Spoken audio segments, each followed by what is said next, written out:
Tu es trop grand, Georges. Une histoire des éditions Nathan.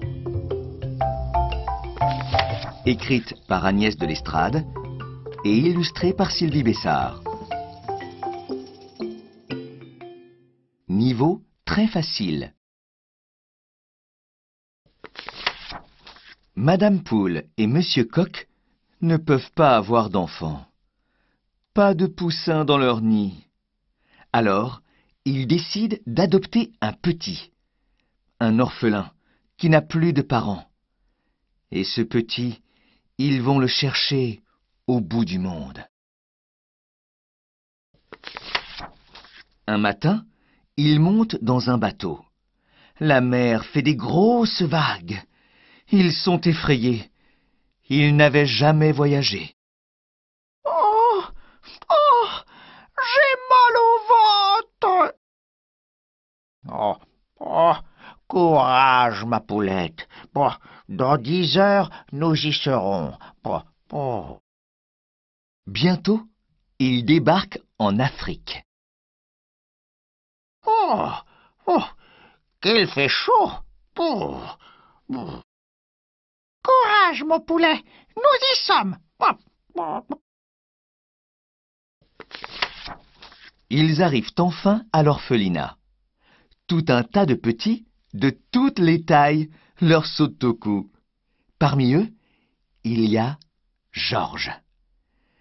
Dès que Georges les aperçoit, il crie « Bonjour maman, bonjour papa !» Car Georges avait reçu une photo de ses parents. Il la regardait tout le temps. Madame Poule et Monsieur Coq sont très heureux. Ils ont même les larmes aux yeux. Ils serrent Georges très fort contre eux.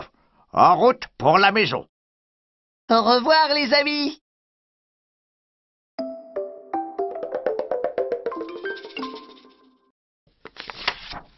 De retour au village, Madame Poule et Monsieur Coq sont très fiers de présenter Georges à tous leurs amis. Oh, qu'il est joli! Et tout le monde se presse autour de lui. Oh, il n'est pas si grand pour un éléphant. Georges grandit. Bientôt, il ne rentre plus dans ses habits. Papa, mon slip est trop petit! Ni dans ses souliers. Aïe, aïe, aïe, j'ai mal aux pieds! Ni dans son lit. Ni dans la baignoire. Ni sous le parapluie. Ni dans la voiture.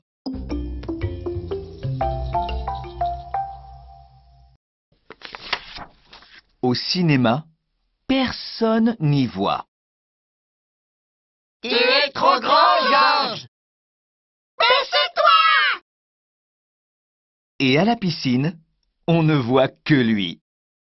Mais le petit câlin du soir avec ses parents, c'est un câlin géant.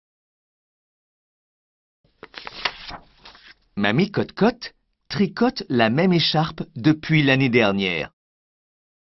Mamie, j'ai froid, moi. Je sais, mon poussin, dit Mamie. Mamie Cote-Cote aime beaucoup son petit éléphant. Alors elle tricote, tricote. Mais bientôt, elle n'a plus de laine. Et Georges met autour de sa trompe son écharpe rikiki. Merci, mamie. À l'école, la vie n'est pas facile. Les poussins se moquent de lui. Tu n'as pas de bec. Tu es gros et pas très beau. Georges pleure dans son coin. Il n'a pas de copain. Un matin, à l'école, il entend ah, « Poussinet est coincé en haut du toit !» Tout le monde s'y met pour libérer le poussin. Raté! Il est toujours coincé. Même la maîtresse, Madame Pie, tente de voler jusqu'à lui. Mais Elle ne peut pas l'aider à descendre. Alors Georges s'approche, timidement. Il tend sa trompe vers le toit et Poussinet glisse le long de ce drôle de toboggan. Dans la cour, tout le monde applaudit. Georges, tu es le plus fort! Bravo! Georges est heureux.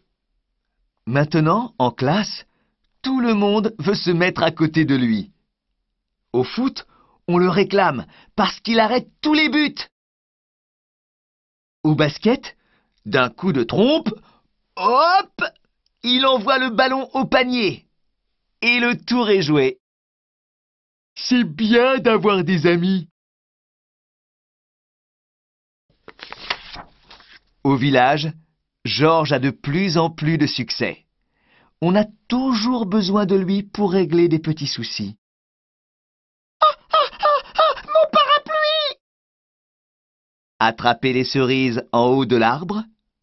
Annoncer le temps qu'il fera demain? Georges, tu peux m'aider? Georges est demandé partout, et ses parents ne le voient pas beaucoup. Mais aujourd'hui, ils ont besoin de lui pour accueillir le nouveau petit frère. Qu'il est joli! Oh, il n'est pas si grand. Mais vous avez vu ses dents? Un crocodile! Ce n'est pas facile.